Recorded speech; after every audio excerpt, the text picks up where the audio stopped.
Hey guys, this is AP. I welcome you all once again on my YouTube channel AP Sir English and wishing you a very happy Diwali to all my students and friends. Guys, we are going to proceed the discussion of Steno Previous Year Paper 2020. The paper was held on 23rd of December 2020. Friends, इससे पहले हम लोगों ने 2 paper complete solve कर लिए हैं। तीसरे में हम लोगों ने 25 क्वेश्चन कर लिए और 26 से आज प्रोसीड करेंगे। आज हम लोग दिवाली के दिन भी ये पेपर डिस्कशन करेंगे क्योंकि पढ़ाई बहुत ही ज़रूरी है और हमारे पास इस पेपर के लिए अब मात्र 7 या 8 दिन बचे हैं और इसमें हमें कई पेपर देखने हैं। उम्मीद है दोस्तों आप सभी को वीडियो पसंद आ रही होगी और अगर पसंद आ रही है तो आप लाइक किया करें, कमेंट किया करें और चैनल को सब्सक्राइब करें। ज़्यादा से ज़्यादा लोगों में मुझे काफ़ी अच्छा लगेगा। फ्रेंड्स, प्रोसीड करते हैं, ज़्यादा टाइम वेस्ट ना करें। आज दिवाली का दिन है, पर्व का दिन है, अच्छा दिन है, शुभ दिन है। वैसे तो सारे शुभ दिन होते हैं लेकिन आज कुछ खास ही है। तो आगे प्रोसीड करते हैं। क्वेश्चन नंबर 26 देखते हैं। 26 हमारा पैरा जम्बल्ड का सेंटेंस है और जम्बल्ड करने के तरीके मैं आपको बता चुका हूँ कि कैसे इनको सॉल्व किया जाए। पेयरिंग देखिए, सबसे पहला काम आपको क्या है, एक स्टैंड एलोन सेंटेंस देखिए। इन चारों ऑप्शन में जो स्टैंड एलोन सेंटेंस होगा वही हमारा स्टार्टिंग पॉइंट होगा। अब इसमें हमें एक फ़ायदा मिल गया है इस सेंटेंस में, 26 नंबर क्वेश्चन में ये फ़ायदा मिल गया कि ऑप्शन सारे जो है वो सी से स्टार्ट हो रहे हैं। तो हम सी से स्टार्ट करते हैं। While some musical instruments have been around for centuries, कुछ ऐसे म्यूजिकल इंस्ट्रूमेंट्स हैं, यानी बहुत सारे ऐसे म्यूजिकल इंस्ट्रूमेंट्स हैं जो सदियों से होते मतलब हैं, सदियों से हैं, बहुत सालों पहले से हैं। The saxophone is a relatively रेसेंट invention, जो सैक्सोफोन की बात की जा रही है वो हालांकि अभी हाल ही का इन्वेंशन है। तो ये जो हमारा स्टेटमेंट है ये स्टैंड एलोन सेंटेंस है। अब ये स्टैंड एलोन सेंटेंस है तो ये जाहिर सी बात है सेंटेंस को स्टार्ट करेगा, पैसेज को स्टार्ट करेगा। अगर ये पैसेज को स्टार्ट करेगा, अब इसके बाद कौन सा है इसे फॉलो करेगा ये हमें देखना है। फिर कह रहा है कि द फर्स्ट, अब हमें एक चीज़ याद रखनी है, पहले से भी मैं आपको बताता हूँ थोड़े से ट्रिक कि आपको जैसे सेंटेंस में स्टैंड एलोन सेंटेंस मिल जाए या कुछ ऐसे क्लू भी मिल जाते हैं, the first, the foremost, initially, इस टाइप से कुछ ऐसे वर्ड्स मिल जाते हैं जो आपको पहले आते हैं किसी न किसी सेंटेंस से। तो हमें ये मिल गया कि हमें पता है कि यहाँ पर डी आएगा, विदाउट इट्स यूनिक साउंड, यानी साउंड की बात की जा रही है लेकिन उससे पहले यहाँ पर उसके अब इन्वेंशन की बात की जा रही है कि कब वो इन्वेंट किया गया था। 1846 में ये इन्वेंट किया गया था, फिर इसमें ये बात की जा रही है। तो option number D is going to follow option number C. जो ऑप्शन नंबर डी है ये सी को फॉलो करेगा। अब सी डी एक पेयर बन गया। सी डी किस ऑप्शन में है? C D is in the option number third. So option number third is going to be your answer. Moving our next, ज़्यादा टाइम वेस्ट नहीं करेंगे। कुछ हमें यहाँ पर अच्छा एक और चीज़ देखिएगा, सी डी 2 ऑप्शन में है, ए और बी, यानी 1 और 3 में दोनों में है।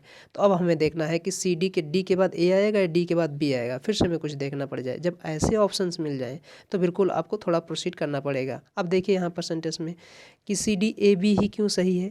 अब देखिए यहाँ पर कह रहा है it was the first instrument, ये पहला इंस्ट्रूमेंट था to combine a reed as in a clarinet with a brass bell. अब ये पहला इंस्ट्रूमेंट था जिसके बारे में बात की जा रही है, ये जो बात हो रही है। इसके बाद विदाउट इट्स यूनिक साउंड है, लेकिन इसके यूनिक के साउंड के बिना, यानी जो ऑप्शन नंबर बी है ये is going to last statement of this passage. Option number B is going to the last statement of this passage. So option number B last होगा, सी डी से start होगा और C D A B is going to be your right answer. So moving your next question number 27।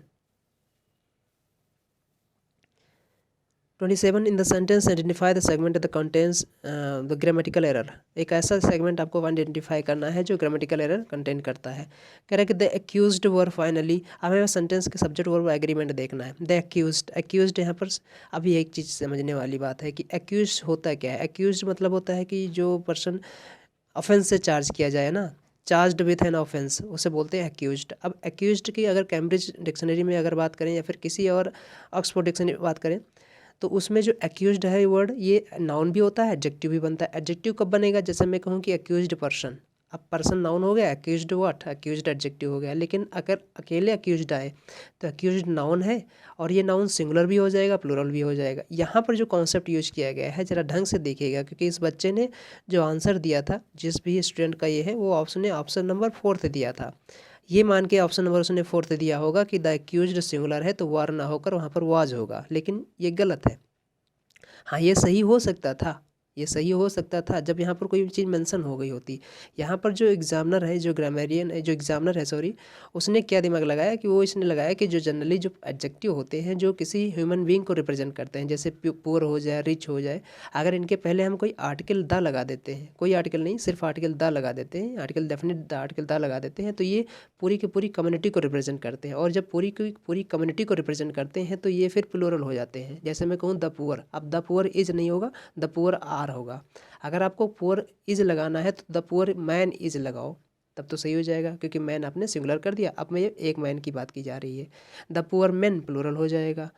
लेकिन अगर केवल poor लगाओगे और उसके पहले आर्टिकल द लगाओगे तो फिर क्या हो जाएगा, द पुअर यानी कि इंटायर वर्ल्ड, जितने पूरे विश्व ब्रह्मांड में जितने भी गरीब होंगे उन सारे गरीबों की आप बात कर रहे हो। द पुअर आर ऐसे भी बोलेंगे। तो यहाँ पर जो उन्होंने एक्यूज्ड वर्ड लगाया है ना, एज एन एडजेक्टिव की तरह यूज किया गया है और उसके पहले आर्टिकल द लगा दिया, तो यहाँ पर द एक्यूज्ड हो जाए, यानी जितने भी दोषी हैं उनकी बात की जा रही है। किसी एक पर्टिकुलर दोषी की बात नहीं की जा रही है, कई सारे दोषियों की बात की जा रही है। द एक्यूज्ड वर, इसीलिए वर लगा दिया, यहाँ पर प्लूरल वर्ब लगा दिया है, जो कि सही है। आप यहाँ पर ब्लेम नहीं कर सकते हो। क्यों नहीं कर सकते हो? क्योंकि एक्यूज्ड वर्ड ऐसा है जो सिंगुलर के लिए भी आ जाता है, प्लूरल के लिए भी आ जाता है। अच्छा, कई बार कई डिक्शनरीज में द एक्यूज्ड वॉज भी दे रखा है, वो भी सही है। जब किसी आगे सेंटेंस में हमें ये इंडिकेशन मिल जाता है कि किसी एक पर्सन की बात की जा रही है, उसका प्रोनाउन कहीं ना कहीं दे रखा होगा या उसका पॉजेसिव एडजेक्टिव कहीं ना कहीं दे रखा होगा, कुछ ऐसे ही। यहाँ पर जो द एक्यूज्ड वर्ड है बिल्कुल सही है। कह रहा है कि the accused were finally charged, अंततः यानी फाइनली, अंततः बोलते ना, फाइनली चार्ज्ड, उसे चार्ज कर दिया गया। And justice was meted on the victim, और on to the victim sir, ये यहाँ पर एरर हो जाएगी, क्योंकि मेटेड ऑन नहीं होता है, मेटेड आउट होता है। मेटेड आउट का मतलब क्या हो जाता है? मेटेड आउट का मतलब होता है टू गिव अ पनिशमेंट और ऑर्डर, सजा या फिर ऑर्डर देना, इस टाइप से। मेक समवन रिसीव क्रूअल और unfair treatment, make someone receive cruel और अनफेयर ट्रीटमेंट, इसे बोलते हैं mete out. Mete out, METE, mete out उसे बोलेंगे। तो error is going to be part second. Meted on ना होकर यहाँ पर क्या हो जाएगा, मीटेड आउट हो जाएगा। बेहतर सेंटेंस है, बहुत ही अच्छा सेंटेंस है। इतना आसान तो ये नहीं था जितना आसान इन्हें बच्चों ने सोचा था। इस चीज़ को समझिएगा। कुछ वर्ड्स हमारे पास होते हैं, चीज़ें याद रखिएगा, कॉन्सेप्ट के बेस हमेशा क्लियर रखिएगा। Moving on next, question number 28। उम्मीद है इस सेंटेंस को समझ में आया होगा आपको।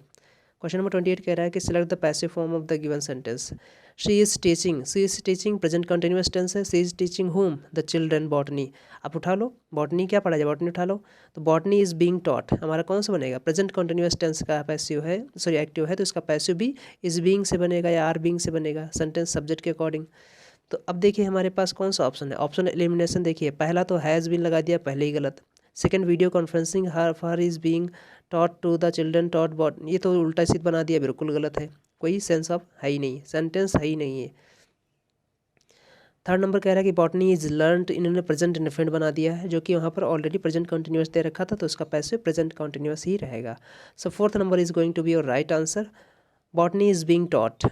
Moving on next, question number 29। 29 question, select the most appropriate synonym of the given word. Dubious, what do you mean by dubious? Dubious का मतलब होता है संदिग्ध, not clear, doubtful, uncertain, unsure, suspicious, suspect, up in the air, on the horse of a dilemma, on the horse of a, on the horse नहीं, on the horns यानी सींग वाला सींग, on the horns of dilemma, on the horns of a dilemma, एक complete idiom होगी, मैं फिर से एक बार बोल दे रहा हूँ, on the horns of a dilemma. Equivocal, ambiguous, वेग, ये सारे के सारे इसके सिनोनिम हो जाएंगे डिवियस के। सो यहाँ पर आपको सिनोनिम फाइंड करना था। Uncertain is going to be your right answer. Devious का मतलब होता है अनसर्टेन, अनिश्चित, संदिग्ध जैसे बोलते हो। What is the meaning of unwilling? Unwilling का मतलब होता है रिलक्टेंट, हेजिटेंट यानी अनिच्छुक। What is the meaning of impressive? Impressive का मतलब होता है मैग्निफिसेंट, प्रभावशाली, शानदार, splendid, spectacular. What is the meaning of notable? Option number 4। Notable का मतलब होता है उल्लेखनीय, नोटवर्थी जिसे बोलते हो, रिमार्केबल जिसे बोलते हो, आउटस्टैंडिंग जिसे बोलते हो, सिग्निफिकेंट जिसे बोलते हो। So these are the words very relevant to these words. Moving on next, question number 30। Select the correct active voice of the given sentence. Again active voice passive voice है। अब हमें देखना है कि यह सेंटेंस किस पार्ट में दे रखा है, किस सेंटेंस में दे रखा है। All the clients are being informed. Are being informed से हमें पता चल गया कि सेंटेंस का जो टेंस है वो प्रेजेंट कंटिन्यूअस टेंस है। अब प्रेजेंट कंटिन्यूअस टेंस का एक्टिव जो बनेगा वो देख लीजिए किस में है। ऑप्शन नंबर फर्स्ट में हैड दे रखा, पास्ट बना दिया, पास्ट परफेक्ट बना दिया। ऑप्शन नंबर सेकंड में प्रेजेंट परफेक्ट बना दिया। ऑप्शन नंबर थर्ड में प्रेजेंट इंडेफिनिट बना दिया। चारों के तीनों ऑप्शन फटाक से आपने एलिमिनेट कर दिया। Option number 4 is going to be your right answer. देखना ही नहीं है सेंटेंस में, क्योंकि कॉन्सेप्ट आपके क्लियर है। The bank manager is informing all the clients. Moving on next question number 31। Select the most appropriate option to substitute underline segment. फिर से हमें देखना है सेंटेंस इंप्रूवमेंट का है। 31 but somewhat over ambitious, he is a hard working employee. He is a hard working employee हमारी main clause है और सबॉर्डिनेट क्लॉज है हमारी बट समवॉट ओवर एम्बिशियस। इसका मतलब क्या है, हम कहना क्या चाह रहे हैं यहाँ पर। अगर मैं मीनिंग देखूं बट समवॉट, तो इसका मतलब क्या होता है। समवॉट का मतलब होता है कुछ हद तक, बट मतलब लेकिन कुछ हद तक वो ओवर एम्बिशियस था। या फिर मैं ये कहना चाह रहा हूँ कि वो ओवर एम्बिशियस था, यानी कि काफ़ी ज़्यादा ओवर एम्बिशियस था, उसके बावजूद भी वो हार्ड वर्किंग भी था, यानी इसके अलावा वो हार्ड वर्किंग भी था। कहना क्या चाह रहे हैं, यानी कि ओवर एम्बिशियस होने के बावजूद भी वो हार्ड वर्किंग एम्प्लॉय था, ये मैं कहना चाह रहा हूँ। लेकिन जो फ्रेम किया गया वो गलत किया गया है। बट समवॉट ना होकर वहाँ पर कुछ और होना चाहिए था। बट समवॉट का मतलब तो आपको पता है ना, कुछ हद तक होता है, जिसका मतलब होता है इन spite of being a little over ambitious. इसका मतलब क्या हो जाएगा, इस सेंटेंस को अगर मैं इंग्लिश में बोलूँ तो उसका क्या मतलब हो जाएगा, in spite of being a little over ambitious the person is a hard working employee. ऐसे में बोलना चाहूँगा तो ये बोलना, ये सही तरीका है। अब ये सही तरीका है तो ये कौन सा ऑप्शन रिप्रेजेंट करेगा सही तरीके को, तो option number 4 is going to be right. दो समवॉट का मतलब क्या होता है, दो का मतलब क्या होता है, दो का मतलब होता है इन स्पाइट ऑफ दैट या फिर despite that. In spite of that या फिर डिस्पाइट दैट सबऑर्डिनेटिंग कंजंक्शन है, सबऑर्डिनेटिंग क्लॉज बनाएगा। तो ये जो मेन क्लॉज हमारी he is a hard working employee है, ये सबऑर्डिनेट क्लॉज पे डिपेंड करेगी। बट समवॉट ना होकर वहाँ पर क्या हो जाएगा, दो समवॉट, या फिर होना चाहिए था यहाँ पर in spite of that. In spite of that over ambitious, ठीक है, ही वॉज ओवर एम्बिशियस इसे बोलते। He is over ambitious, he is a hard working employee, यानी बहुत ज़्यादा महत्वाकांक्षी है। और यानी कि ऐसे भी बोल सकते हैं, ये जो पर्सन हार्ड एम्प्लॉय है, ये महत्वाकांक्षी होने के बावजूद भी बहुत ही ज़्यादा हार्ड वर्किंग है।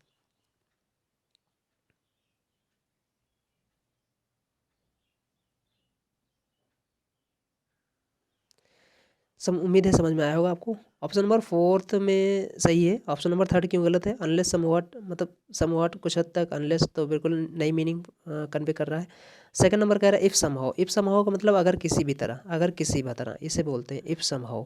इफ़ समहाउ का मतलब क्या है, अगर किसी भी तरह। जैसे मैं कहूँ कि somehow I manage to run this shop, मतलब किसी भी तरह मैं मैनेज कर पाया इस शॉप को रन करने के लिए, उससे बोलते हैं समहाउ, यानी कि किसी भी तरह। तो अगर किसी भी तरह ऐसे भी मीनिंग नहीं आ रहा है। समवॉट का मतलब होता है ना कुछ हद तक, to a moderate extent, a bit जैसे बोलते हो, स्लाइटली जैसे बोलते हो। So moving on question number 32। 32 कह रहा है कि select the most appropriate meaning of the given idiom. Idiom की मीनिंग हमें बताना है। कह रहा है कि chip off the old block. अच्छा, ये जो ईडियम आता है कभी कभी आता है chip off the old block या फिर chip off the same block. दोनों का मतलब एक ही होता है कि एक ही थाली के चट्टे बट्टे होना। हिंदी में बोलते हैं ना, एक ही थाली के चट्टे बट्टे हैं सब ये।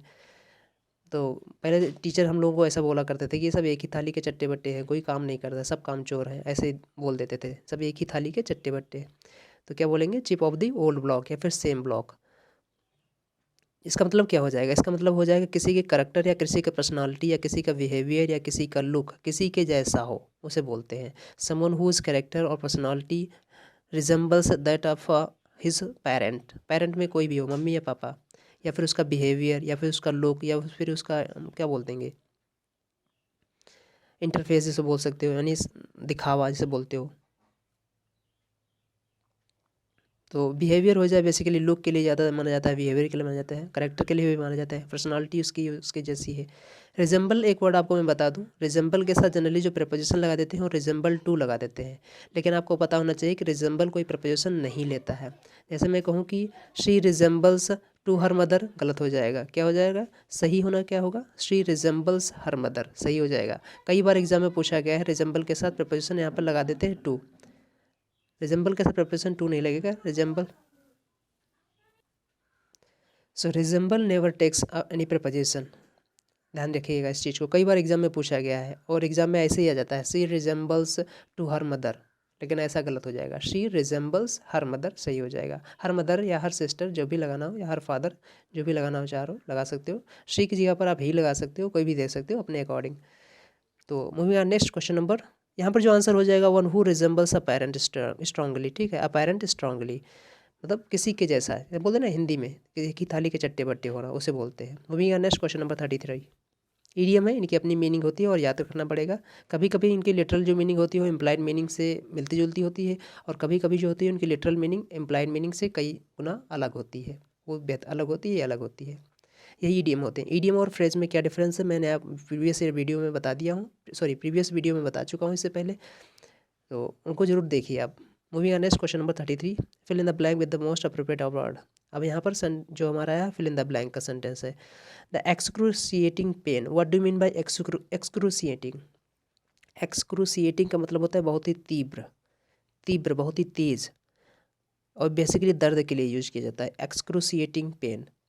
अच्छा, दर्द के लिए भी बोला जाता है कभी कभी, आप कोई चीज़ अगर किसी मुद्दे को या किसी बात को बहुत ही awkward तरीके से बता रहे हो, उसे भी हम बोलते हैं एक्सक्रूसिएटिंग डिटेल, ऐसे भी बोलेंगे एक्सक्रूसिएटिंग, एडजेक्टिव है यहाँ पर।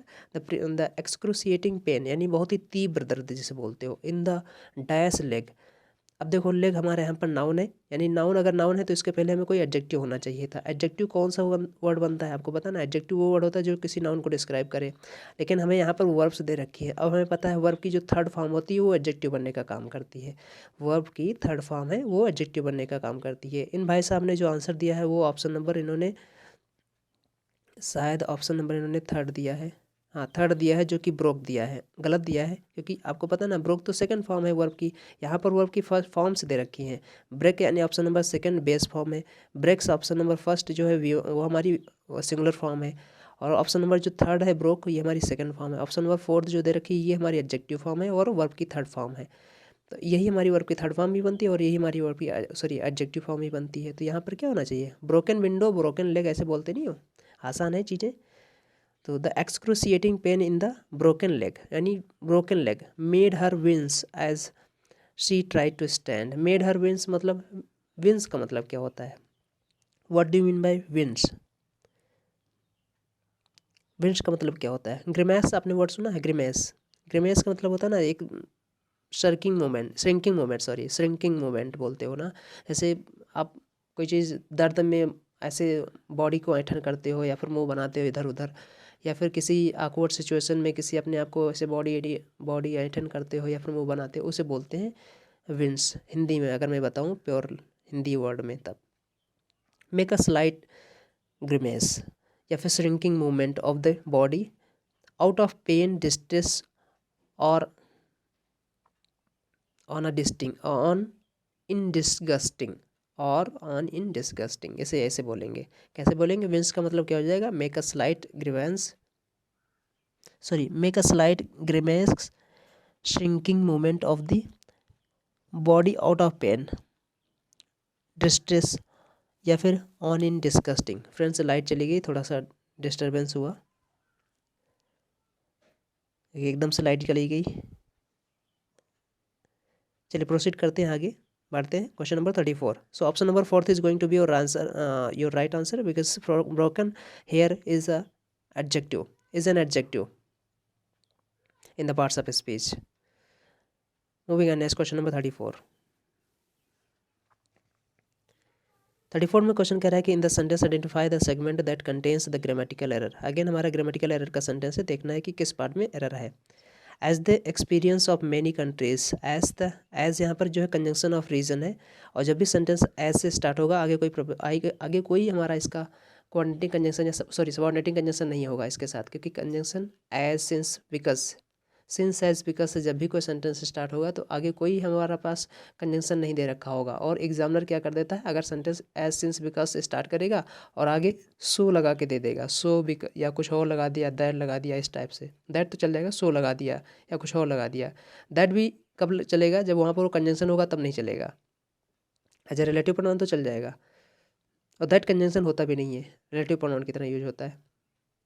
तो मैं क्या बोलना चाह रहा हूँ कि मैं बोलना चाह रहा हूँ कि जब भी कोई sentence, whenever a sentence start with since as because, आगे कोई प्रोफेशन सॉरी आगे कोई कंजंक्शन वर्ड यानी आगे कोई कनेक्टिंग वर्ड नहीं लगाएंगे। तो as the experience of many countries has shown, अब यहाँ पर उन्होंने कॉमा न देकर यहाँ पर अगर उन्होंने लगाया होता सो या फिर देन तो वो गलत हो जाता है, लेकिन देखते हैं आगे। तो as the experience of many countries has shown, shown हमें पता ना वर्ब की थर्ड फॉर्म है, हैज़ के बाद वर्ब की थर्ड फॉर्म आती है।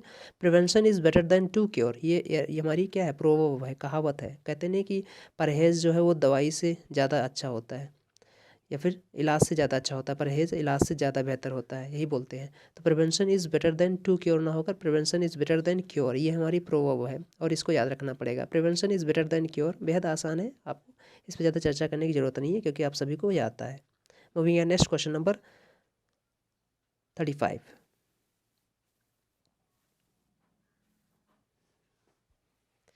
35 क्वेश्चन नंबर कह रहा है कि select the most appropriate antonym of the given word, यानी कि अब हमें जो वर्ड दे रखा है सीज, इसका एंटोनिम बताना है। सीज का मतलब क्या होता है, what do you mean by seize? Seize का मतलब होता है जब्त करना, सीज का मतलब होता है जब्त करना। जैसे कि कॉन्फिस्केट आपने वर्ड सुना होगा, इम्पाउंड वर्ड आपने सुना होगा, सिक्वेस्टर आपने वर्ड सुना होगा, सिक्वेस्ट्रेट इसी से बना है, ग्रैब वर्ड आपने सुना होगा, कमांडियर आपने वर्ड सुना होगा। कमांडियर की स्पेलिंग बता दे रहा हूँ, COMMANDER, कमांडियर, इसका भी मतलब होता है जब्त करना, सीज करना। तो ये सब इसके सिनोनिम्स हो जाएंगे। ऑप्शन नंबर सिनोनिम अगर ये सब हो जाएंगे, कैप्चर भी सिनोनिम हो जाएगा, स्नैच भी सिनोनिम हो जाएगा। वेस्ट का मतलब होता है खराब करना, मतलब बर्बाद करना, तो इसका सिनोनिम नहीं है, लेकिन वेस्ट का मतलब क्या होता है, खराब या बेकार करना, उसे बोलते हैं। So option number 4 is going to be your right answer. Seize means होता है जब्त करना, रोक कर रखना, रिलीज मीन्स जाने देना।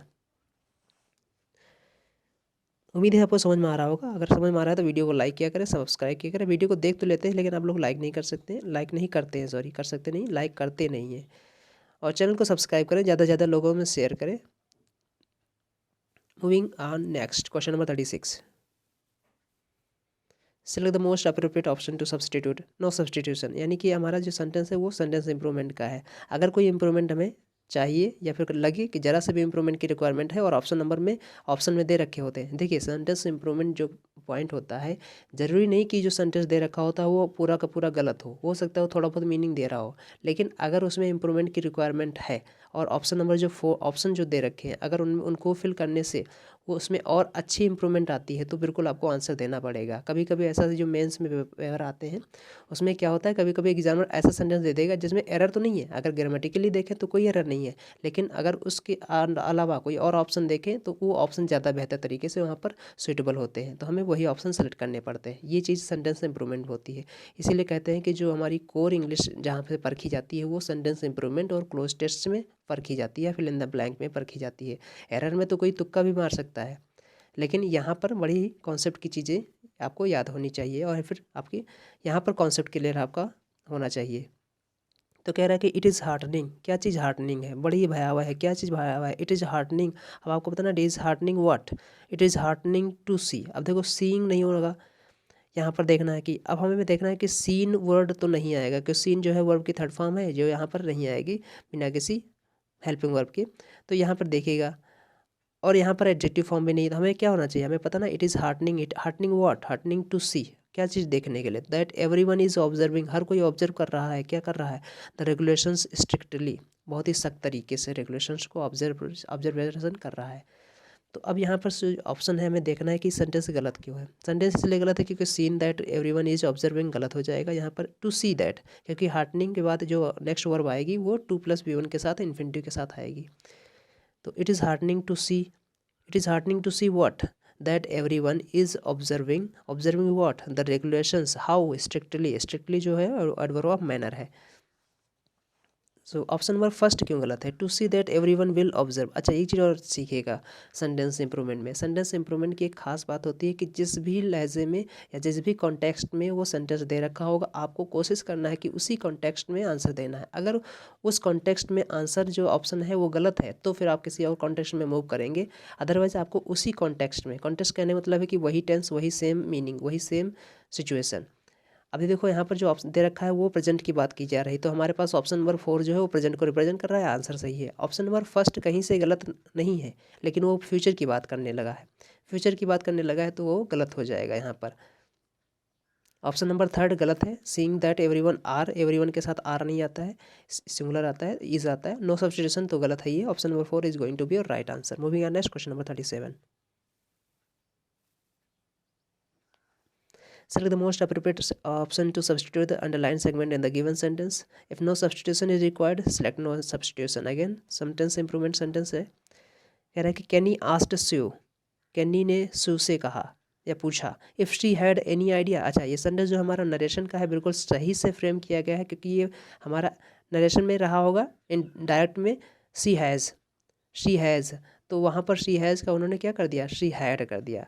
अब देखिए सेंटेंस, शी हैज़ कहने का मतलब वो प्रेजेंट टेंस है और ये पास्ट टेंस है, ये पास्ट परफेक्ट नहीं है। पास्ट परफेक्ट बच्चे तब होता है जब वो यहाँ पर हैड के साथ वर्ब की थर्ड फॉर्म आई होती, लेकिन यहाँ पर ये सिंपल पास्ट है। याद रखिएगा, सिंपल पास्ट यानी यहाँ पर जो हैड वर्ब आई है पोजेसन शो कर रही है, पोजेसन, और यहाँ पर ये सेकेंड फॉर्म है। ध्यान रखेंगे चीज़ें, सेंटेंस को टेंस पहचानने की कोशिश क्या करें। तो Kenny asked Sue if she had any idea where his mobile was, बिल्कुल सही है। यहाँ पर सारे ऑप्शन बाकी गलत हो जाएंगे। शी हैज़ सेकंड नंबर तो वैसे ही है, आपको पता है ना, इनडायरेक्ट है, ये चेंज होगा। इफ़ वेदर एक साथ नहीं आते हैं ऑप्शन नंबर थर्ड में, और आगे भी गलत है। फोर्थ नंबर में इफ़ शी हैव शी के साथ हैव तो आता नहीं कभी, ये भी गलत है। तो सारे के सारे ऑप्शंस ग्रामेटिकली और लॉजिकली पूरी तरीके से गलत है। ऑप्शन नंबर फोर्थ यानी ऑप्शन नंबर फर्स्ट सही है, क्योंकि नो सब्स्टिट्यूशन की रिक्वायरमेंट है यहाँ पर। पूरा का पूरा सेंटेंस बेहतर तरीके से फ्रेम किया गया है और सही तरीके से फ्रेम किया गया है, कोई इंप्रूवमेंट की गुंजाइश नहीं है। आगे बढ़ते हैं, क्वेश्चन नंबर 38 देखते हैं। Question number 38 category fill in the blank with the most appropriate word, यानी कि जो सबसे सुइटेबल वर्ड हो उसके साथ आपको फिल करना है इस वर्ड को। कह रहा है कि we turned into the lane, हम एक गलियारे में मुड़े, गलियारे में मुड़े, because there was a stationery shop, लेकिन कहाँ, क्योंकि उसका रीज़न क्या था, गलियारे में मुड़ने का रीज़न क्या था, रीजन था कि वहाँ पर एक स्टेशनरी शॉप है। स्टेशनरी वर्ड याद रखिएगा, एक यहीं पर सेम स्पेलिंग वो आती है STATIONARY, उसका मतलब होता है ठहराव, लेकिन यहाँ पर ERY है, इसका मतलब हो जाएगा क्या, पेन पेंसिल कॉपी कलम वाली बुक, सॉरी दुकान, shop.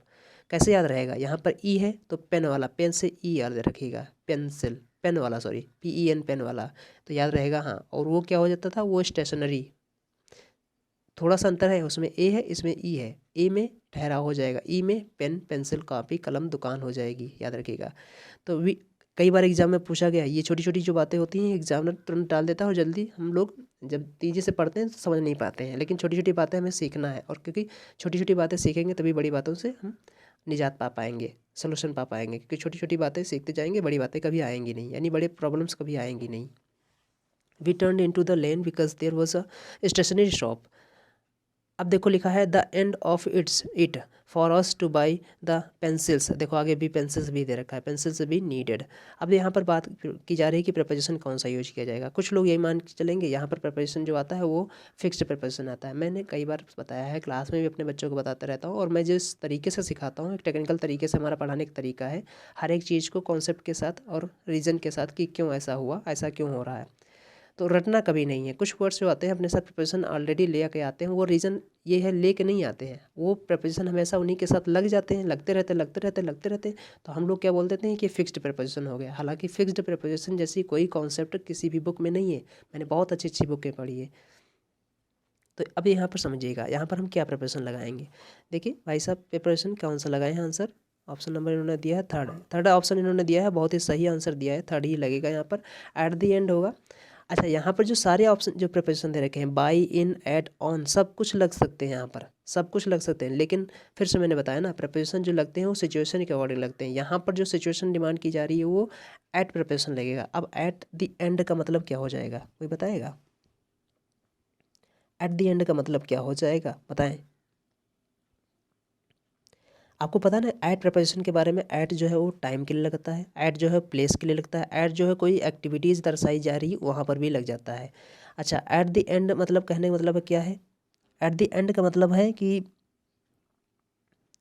Means it has finished and will not continue, मतलब वो कोई अंतिम छोर हो गया, किसी चीज़ का अंतिम छोर हो गया। एट द टाइम ऑफ, इसे बोलते हैं ना at the end of this movie, इस मूवी के अंत में, यानी कि मूवी अब आगे प्रोसीड नहीं करेगी, वहाँ पर भी बोलते हैं at the movie, at the end of movie, यानी कोई एक्टिविटीज़ हो रही है, कोई एक्शन हो रहा है, वहाँ पर भी एट द एंड बोलते हैं।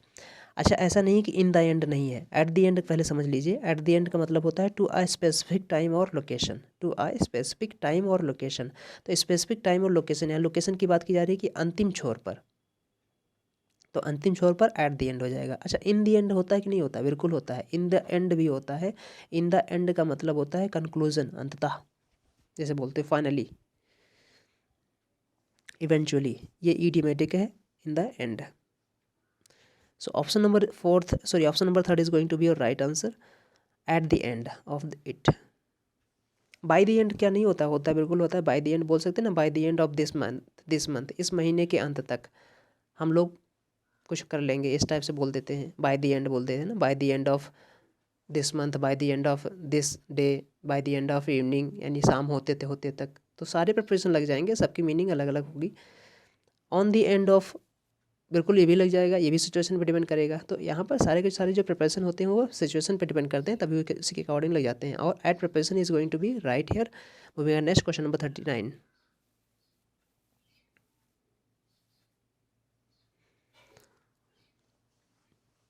39 क्वेश्चन नंबर कह रहा है कि select the correct active voice. Again active passive है। दे वर शोन है हमारा, क्या दिखाया गया? पास्ट इंडेफिनिट टेंस दिखाया गया है। पैसिव इसका दे रखा सेंटेंस, पास्ट टू इंडेफिनिट दे रखा है, और पास्ट इंडेफिनिट का पैसिव में पता है ना, पास्ट इंडेफिनिट में ही रहेगा, क्योंकि पैसिव में टेंस चेंज नहीं होता है। तो क्या हो जाएगा? They were shown some rare photographs by their cousin. By their cousin agent है, यहीं से उठा लो, देयर कजिन शोड, बिल्कुल हो जाएगा। तो अब आपको पता है ना, शोड शोन ये होता है, कभी कभी होता है शोड भी होता है, लेकिन शोड शोन भी आता है, सब सही है इसकी फॉर्म्स। तो option number third is going to be your right answer. ज़्यादा डिस्कस करने की बात है ही नहीं, क्योंकि ऑप्शन नंबर फर्स्ट हैज दे रखा है, गलत हो जाएगा। ऑप्शन नंबर सेकंड जो दे रखा है, देयर कजिन वॉज शोइंग, उन्होंने पास्ट कंटिन्यूस बना दिया, गलत हो जाएगा। ऑप्शन नंबर फोर्थ जो है वो उन्होंने पास्ट परफेक्ट टेंस बना दिया, जो कि गलत हो जाएगा। Option number 40, sorry, moving on question number 40।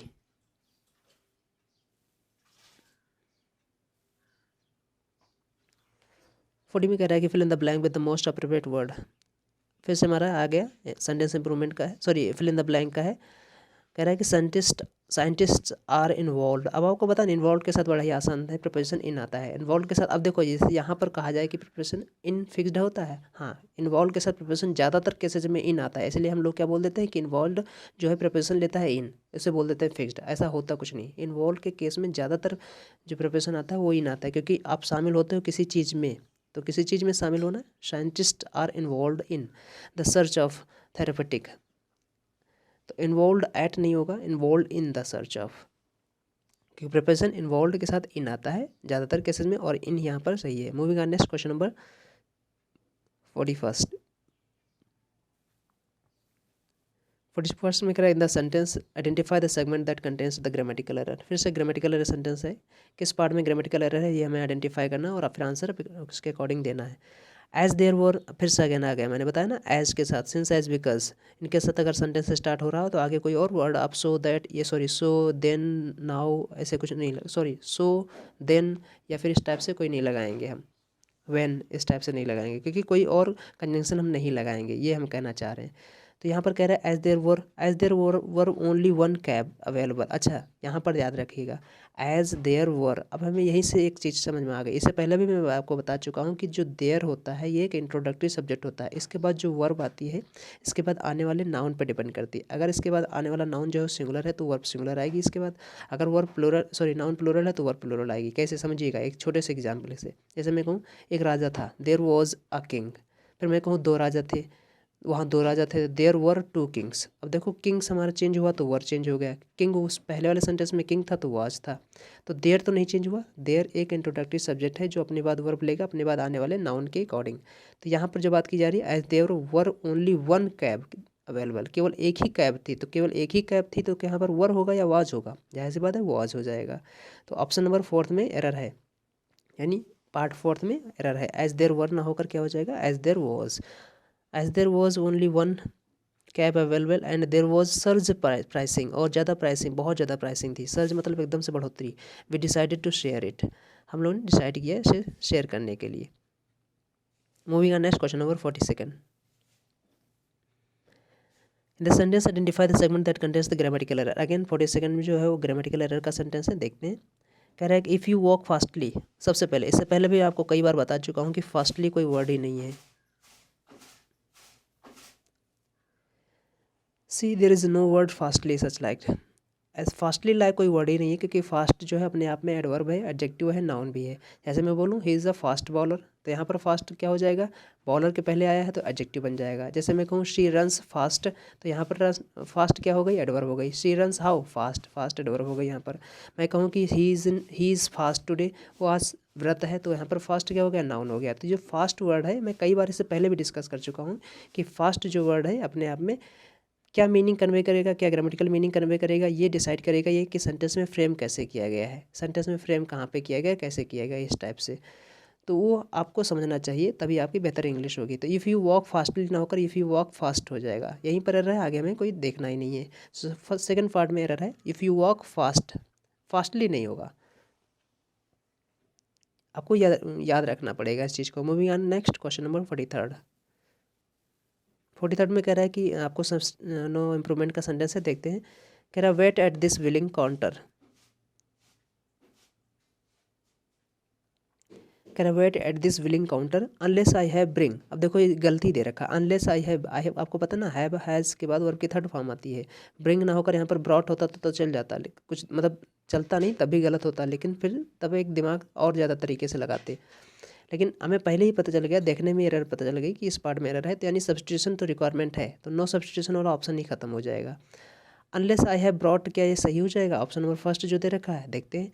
फिर सेकंड नंबर दे रखा है थर्ड, अनटिल आई ब्रिंग, ये भी देखते हैं। और फोर्थ में दे रखा है until and unless I have bring, तो ये पहले ही गलत हो जाएगा। तो ऑप्शन नंबर फोर्थ जो गलत हो गया और ऑप्शन नंबर सेकंड जो गलत हो गया, अब आपके पास बचा फर्स्ट एंड थर्ड। अब हमें पता चल गया है कि अनटिल और अनलेस में डिफरेंस क्या होता है, what is the difference between unless and until. तो एक बेसिक सा सिंपल डिफरेंस ये होता है कि अनलेस जो रेफर करता है वो कंडीशन को रेफर करता है, unless refers to a condition. Until जो है वो किसी टाइम थ्रेशोल्ड को रेफर करता है, अंटिल जो है किसी टाइम थ्रेशोल्ड को रेफर करता है। अंटिल यानी कहने का मतलब है कोई चीज़ तब तक उस समय तक वेट होती है और जैसे वो समय आता है उसके बाद वो वेट उसका ख़त्म हो जाता है, उसे वहाँ पर हम अंटिल लगाएंगे। लेकिन अनलेस जो है वो कंडीशन लगाते हैं। जैसे मैं कहूँ कि unless you study hard you will not get success, जब तक आप पढ़ोगे नहीं तब तक आप सफल नहीं होगे। इसका मतलब आपका सफल होना आपके पढ़ाई करने पर डिपेंड करता है, यानी पढ़ाई करना कंडीशन है और सफल होना उसका रिजल्ट हो जाएगा। तो अनलेस जो है वो कंडीशन दिखाता है, अनटिल जो है वो टाइम को रिप्रेजेंट करता है। जैसे मैं कहूँ कि wait here until I come back, आप यहाँ पर इंतज़ार करो जब तक मैं वापस नहीं आ जाता हूँ, यानी जैसे मैं वापस आऊँ आपका इंतज़ार ख़त्म हो जाएगा, तो वो उस टाइम को रिप्रेजेंट करता है। तो अनटिल जो है सिंपली कहते हैं शुद्ध शब्दों में कहूँ तो वो टाइम को रेफर करता है और अनलेस जो है वो किसी कंडीशन को रेफर करता है। यही अंतर है इन दोनों में। जैसे मैं कहूँ कि अनलेस यू स्टडी डिलीजेंटली, एक बेहतर सेंटेंस अगर बनाने की कोशिश करूँ तो unless you study diligently you will never understand the concept of trigonometry का कॉन्सेप्ट अगर है या फिर ज्योमेट्री का कॉन्सेप्ट है, तो अगर जब तक आप बेहतर तरीके से मन लगा के नहीं पढ़ोगे तब तक आप नहीं सीखोगे। यानी कि आपका सीखना आपके मन लगाने पर डिपेंड करेगा, यानी कंडीशन आपकी यही है कि आप मन लगा के पढ़ो तभी आप सीख पाओगे कोई भी चीज़ है। तो वहाँ पर हम अनलेस लगाएंगे। अनटिल टाइम रिप्रेजेंट करता है, मैंने बता चुका हूँ आपको यहाँ पर। तो अब यहाँ पर सेंटेंस देखिएगा, wait at this billing counter unless I have bring, या होगा यहाँ पर until I bring some items. जैसे मैं वो आइटम्स कुछ लाता हूँ और आपके पास आता हूँ, आपका जो वेट है वो ख़त्म हो जाएगा, आपका जो इंतज़ार है वो ख़त्म हो जाएगा। यानी एक टाइम दे रखा है, अगर टाइम दे रखा है तो ये फिर अनटिल हो जाएगा, अनटिल आई ब्रिंग हो जाएगा, अनटिल आई ब्रिंग, ध्यान दीजिएगा। अच्छा एक चीज़ और आपको सीखना है, अनलेस और अनटिल के साथ कभी भी नेगेटिव वर्ड नहीं आते हैं, नॉट नेवर इस टाइप से चीज़ें याद रखिएगा। जैसे मैं आपको फ्रेम करना चाहूँ, यहाँ पर बताना चाहूँ, ऐसे लिखूँ, unless you don't study diligently, unless you don't study diligently, you will never understand the concept of trigonometry या फिर इंग्लिश, ऐसे मैं समझ कहूँ। तो यहाँ पर अनलेस यू डोंट स्टडी जो मैंने लिखा है ये गलत हो जाएगा। अनलेस और अनटिल के साथ कभी भी नेगेटिव वर्ड नहीं आते हैं, याद रखिएगा चीज़ें। अनलेस यू स्टडी सही हो जाएगा। सिंपल प्रेजेंट, सिंपल पास्ट और पास्ट परफेक्ट में भी बनते हैं, इनके साथ कभी भी कंडीशनल क्लॉज नहीं आती, याद रखिएगा। ये क्योंकि सबऑर्डिनेटिंग कंजंक्शन होते हैं, सबऑर्डिनेटिंग क्लॉज बनाते हैं। अच्छा, ये पहले और बाद में फ्रेम की जा सकते हैं, यानी अनलेस वाली क्लॉज पहले भी फ्रेम की जा सकती है मेन क्लॉज से, और मेन क्लॉज के बाद भी फ्रेम की जा सकती है। अगर ये अनलेस वाली क्लॉज मेन के क्लॉज के पहले फ्रेम की गई है तो फिर अनलेस वाली क्लॉज के बाद यानी सबऑर्डिनेट क्लॉज के बाद कॉमा देंगे, फिर मेन क्लॉज रिप्रेजेंट करेंगे। लेकिन अगर मेन क्लॉज पहले रिप्रेजेंट की गई है तो अनलेस डायरेक्ट लिख देंगे और कोई कॉमा बीच में नहीं होगा। मेन क्लॉज और सबऑर्डिनेट क्लॉज के बीच कॉमा नहीं होगा, सबऑर्डिनेट क्लॉज और मेन क्लॉज के बीच में कॉमा होगा। कहने का मतलब समझ पाया? सबऑर्डिनेट क्लॉज मैंने पहले बोला, अगर पहले आई है और बाद में मेन क्लॉज आ रही है तो दोनों के बीच कॉमा होगा। लेकिन अगर पहले मेन क्लॉज आई है बाद में सबऑर्डिनेट क्लॉज आ रही है तो फिर कॉमा नहीं होगा। ये पॉइंट पंक्चुएशन के होते हैं जो रिटन एग्जाम यानी ईयर थर्ड में काम आते हैं, जो हम लोग पेपर डिस्कशन मतलब वो राइट करते हैं, रिटन देते हैं तब। So option number 3 is going to be your right answer, until I bring. उम्मीद है आपको बेहतर तरीके से समझ में आया होगा। बाकी सारे ऑप्शन गलत क्यों हो आप खुद ही आइडेंटिफाई कर लेंगे।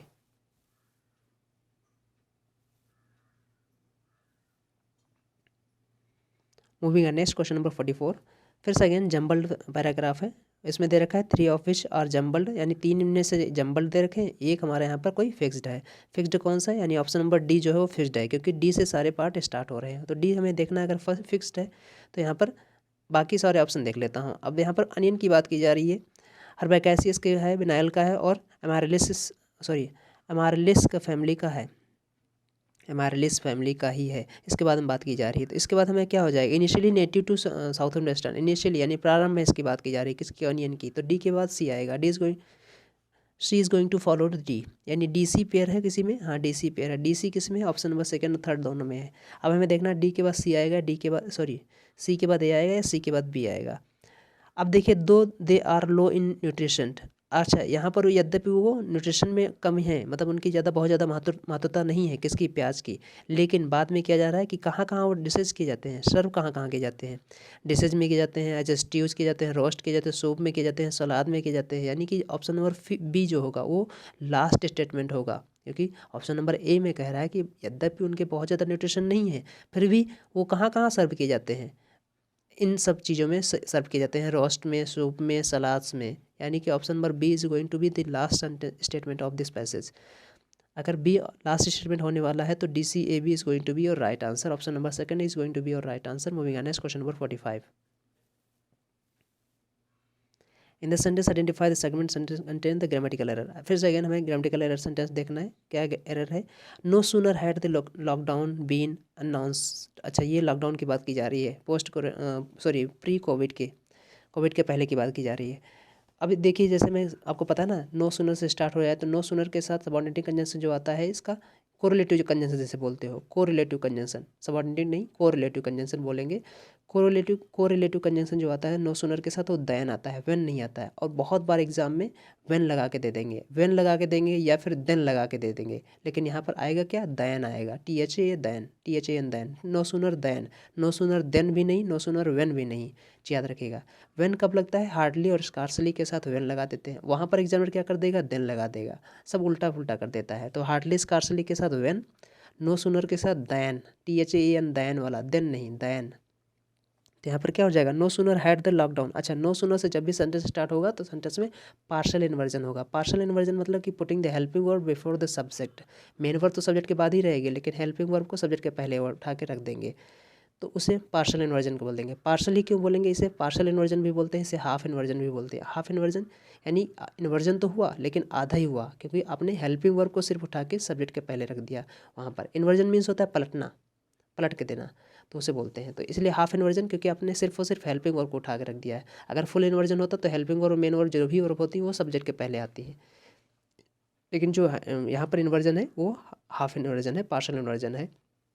जो फुल इन्वर्जन लगता है वो एडवर्ब ऑफ प्लेस में लगता है, पार्शियल वर्जन बाकी सारी के एडवर्ब में लगेगा, अगर वो एडवर्ब से स्टार्ट हो रहा होगा सेंटेंस तो। नो सुनर एडवर्ब की बात कर रहा है, नो सुनर ज्यों ही टाइम की बात कर रहा है ना, तो नो सुनर ज्यों ही had the lockdown been announced then people began to the panic shopping. ठीक है, जैसे began to do panic shopping, मतलब ज्यों ही लॉकडाउन अनाउंस हुआ, लॉकडाउन का अनाउंसमेंट हुआ, वैसे ही लोगों ने क्या किया, बहुत तेज़ी से शॉपिंग करना शुरू कर दिया, अपना सामान रख लिया, खरीद कर रखना शुरू कर दिया, उस टाइप से बात कर रहा है।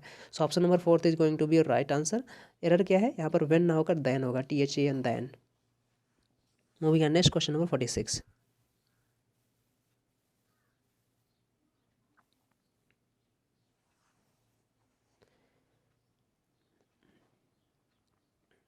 क्वेश्चन नंबर 46 कह रहा है कि क्लोज टेस्ट का देख लेते हैं, इस क्लोज टेस्ट को 10 ही है, कोई दिक्कत नहीं है। It was a dark autumn night, autumn night मतलब पतझड़ वाली नाइट जो होती है, बरस उस टाइप से, मौसम ठंडी के मौसम के बाद शायद आती है पतझड़, उस टाइप से। तो it was a dark autumn night, अंधेरा था। The old banker was walking, जो पुराना मतलब बूढ़ा बैंकर था, बैंकर यानी कभी बैंक में रहा होगा। The banker was walking, walking कहाँ पर, वॉकिंग अप, वॉकिंग आउट या वॉकिंग अवे कहाँ पर लगाएंगे बताओ, वॉकिंग आउट लगाएंगे, वॉकिंग हेयर तो नहीं लगाएंगे, यहाँ पर वॉक कर रहा था, किसी जगह बात कर रहा है, वॉकिंग अप, वॉकिंग अवे, इसका मतलब क्या होगा। अब सबसे पहले हमें इन फ्रेजेस का मतलब पता होना चाहिए कि वॉक आउट का मतलब क्या होता है, वॉक अप का मतलब क्या होता है, वॉक अवे का मतलब क्या होता है। वॉकआउट मीन्स होता है डिपार्ट और लीव सडनली, जनरली पॉलिटिक्स में होते हैं, जब जैसे पार्लियामेंट में जो अपोजिट लीडर होते हैं, या फिर जो कोई भी अपोजिट लीडर हो या फिर कोई सहयोगी हो, वो जो एकदम से चले जाना, बहिष्कार करना जिसे बोलते हो, वॉकआउट वो बोलते हैं, उसे वॉकआउट कर जाना। तो पार्टी से वॉकआउट कर गया या फिर डिस्कशन से वॉकआउट कर गया, डिपार्ट करना, लीव करना सडनली, लीव सडनली, उसे बोलते हैं वॉकआउट। तो यहाँ पर वॉकआउट का ऐसे मीनिंग कोई नहीं है। वॉकअप का मतलब क्या होता है, कहीं पैदल चलना, वॉकअप करना, ठीक है, पैदल चलकर कहीं आना जाना पहुंचना, इसे बोलते हैं वॉकअप करना। तो वॉकिंग अप तो आपको पता ही है चीज़ें। वॉक अवे का मतलब क्या होता है, वॉक अवे का मतलब होता है किसी किसी से कंपटीशन या किसी हिस्से कहीं पर भागीदारी होना और वहाँ से उसे अलग हो लेना, अपने आप को अलग कर लेना, उसे बोलते हैं वॉक अवे। तो वॉक अवे का मतलब होता है टू अबैंडन, अबैंडन।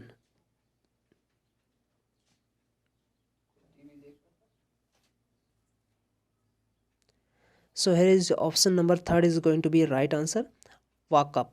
सही, तो क्या हो जाएगा, it was a dark autumn night, the old banker was walking up and down, walking up and down मतलब ऊपर नीचे आ जा रहे थे, तो आसानी से, बड़ा आसानी से मैच किया जा सकता था।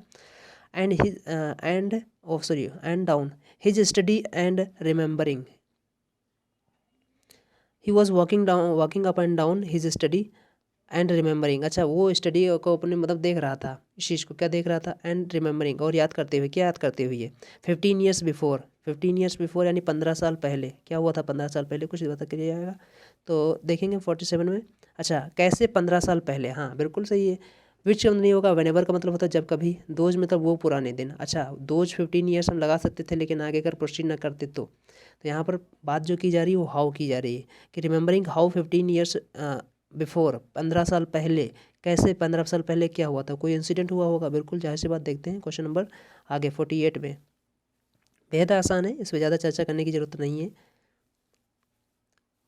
तो 48 में कह रहा है कि ऑप्शन नंबर 3 में, ही हैड, जी बिल्कुल जाहिर सी बात, पास्ट की बात कर रहा है, इट वॉज है तो यहाँ पर पास्ट परफेक्ट ही लगेगा, क्योंकि हैज नहीं लगेगा, हैव नहीं लगेगा, वुड नहीं लगेगा। Option number 4 is going to be right answer.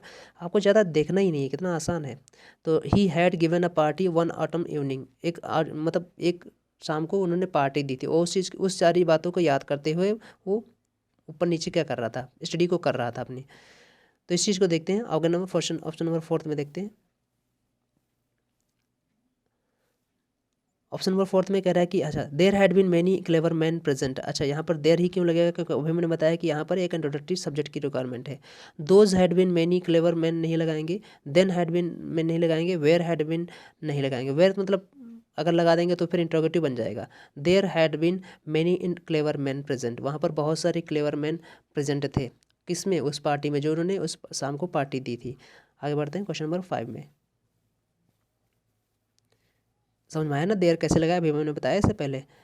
Select 6 में कह रहा है, सॉरी 5 में कह रहा है कि select the most appropriate option. अब देखो 5 में क्या कह रहा है कि वहाँ पर बहुत सारे लोग प्रेजेंट थे, कहाँ पर, there had been many clever man present, they had interesting conversations. देखो दो सेंटेंस है हमारे पास, there had been many clever man present, they had interesting conversations, दोनों कंप्लीट सेंटेंस है, एक दूसरे पर डिपेंड नहीं कर रहे हैं। अगर एक दूसरे पर डिपेंड नहीं कर रहे हैं तो फिर यहाँ पर दो सेम टाइप के सेंटेंस है। अगर दो सेम टाइप के सेंटेंस को जोड़ने का काम करता है तो वो एंड कंजंक्शन करता है, और नहीं करता है। और तो तब करता है जब एक या दूसरा, इफ़ करता है सबऑर्डिनेट में अगर एक दूसरे पे डिपेंड हो तब, बट करेगा जब कॉन्ट्राडिक्ट कर रहे हो एक दूसरे को। तो एक दूसरे को कॉन्ट्राडिक्ट भी नहीं कर रहे हैं, एक दूसरे पे डिपेंड भी नहीं कर रहे हैं, और एक या दूसरे की भी बात नहीं कर रहे हैं, दोनों की बात कर रहे हैं। अगर दोनों की बात कर रहे हैं तो and conjunction is the best option here.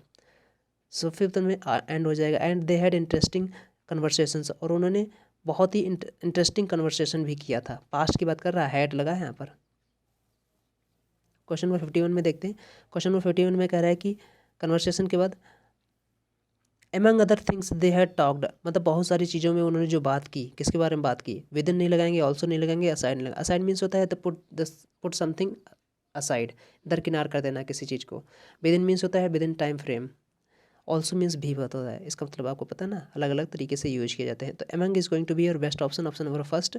Among other things they had talked, अब दे हैड टॉक्ड, टॉक्ड क्या लगाएंगे, सो ऑप्शन नंबर 52 यानी ऑप्शन नंबर 7 में क्या होगा, दे हैड टॉक्ड। अब देखो टॉक्ड के साथ यहाँ पर प्रिपोजिशन आएगा फिर से, यानी कि हमारे पास फ्रेज वर्ब आ गई, फ्रेजल वर्ब बन गई। हमें पता होना चाहिए कि टॉक के साथ ऑफ लगेगा तो क्या होगा, टॉक के साथ इन लगेगा तो क्या होगा, टॉक के साथ एट लगेगा तो क्या होगा। टॉक फ्रॉम तो कुछ होता नहीं है, सेंटेंस डिपेंड करेगा कैसे आप प्रिपोजिशन फ्रेम करते हैं। टॉक ऑफ का मतलब होता है टू डिस्कस, स्पीक अबाउट और speculate on somebody something. So talk of का मतलब होता है टू डिस्कस, जिसे बोलते हो। तो talk of is going to be your right answer. Talk in का मतलब क्या होता है, टॉक इन का मतलब होता है to talk in terms of something, बोलते नहीं talking in terms of something, किसी मुद्दे में, talk in terms of something. तो वहाँ पर इन टर्म्स ऑफ समथिंग तब लगाएंगे इन। टॉक एट का मतलब क्या होता है, टॉक एट का मतलब होता है तुम लगातार बात करते जाओ, सामने वाले को बोलने ना दो, उसे बोलते हैं टॉक। टॉक विदाउट लेटिंग एनी वन एल्स से समथिंग, से एनीथिंग, उसे बोलते हैं। तो टॉक एट लगाएंगे वहाँ पर, जब बड़ आप करते रहो उसे बोलते हैं। Moving on next, question number 53। 53 में जो आंसर हो जाएगा वो मेजॉरिटी हो जाएगा। थोड़ा सा फास्ट करना है हमें, मेजॉरिटी हो जाएगा। मेजॉरिटी क्योंकि आसान है, आपको देखना, the majority of the guest among. अब देखो मेजॉरिटी ऑफ गेस्ट एमंग क्या हो जाएगा, एमंग हुम were many journalist and intellectuals, जिनमें बहुत सारे मौजूद थे। कौन था, जर्नलिस्ट थे और इंटेलेक्चुअल मैन थे, बुद्धिजीवी इंसान थे। 10 नंबर में क्या कह रहा है कि डिसअप्रूव्ड। अब देखो यहाँ पर हमें प्रिपोजिशन के साथ फाइंड करना पड़ेगा कि कौन सा प्रिपोजिशन डिसअप्रूव्ड के साथ क्या आएगा, यानी ऑफ प्रिपोजिशन किसके, इनमें से किस वर्ड के साथ प्रिपोजिशन ऑफ यूज किया जाता है। तो आपको पता है डिस्प्लेस्ड का मतलब होता है अप्रसन्न, और डिस्प्लीज्ड विथ समथिंग बोलते हो आप, डिस्प्लीज्ड विथ समथिंग, तो विथ लगाया होता तो डिस्प्ले लगा सकते थे। अपील आपको पता है ना, अपील के साथ आप फॉर लगाते हो, अपील के साथ अगेंस्ट भी लगाते हो, तो यहाँ पर नहीं होगा। मेक अ हार्टफेल्ट रिक्वेस्ट, उसे बोलते हैं अपील। रिफ्यूज़ टू डू होता है, रिफ्यूज़ के साथ हमेशा 2+B1 फॉर्म आती है। और यहाँ पर डिसअप्रूव्ड हो जाएगा, डिसअप्रूव्ड के साथ हमेशा और हमेशा ऑफ आएगा। अब हम लोग कह देंगे कि यहाँ पर फिक्स प्रिपोजिशन होता है, फिक्स नहीं होता है। डिसअप्रूव्ड के साथ ज़्यादातर केसेज में ऑफ प्रिपोजिशन ही आता है। तो disapproved of the death penalty, death penalty को डिसअप्रूव्ड किया उन्होंने, अस्वीकृत कर दिया। सो आज यही क्लास रखते हैं। आप आसानी से, मतलब बहुत ही आसान तरीके से और आराम तरीके से दिवाली मनाइएगा। पटाखे फोड़िएगा लेकिन सावधानी से, कम फोड़िएगा, ज़रूर फोड़िए क्योंकि दिवाली है पटाखों का खेल या पर्व त्यौहार। खुशियाँ मनाइएगा, अपने घर वालों का ध्यान रखिएगा, अपना ध्यान रखिएगा। मिलते हैं नेक्स्ट क्लास में, तब तक के लिए tata bye bye. Thank you class, जय हिंद दोस्तों।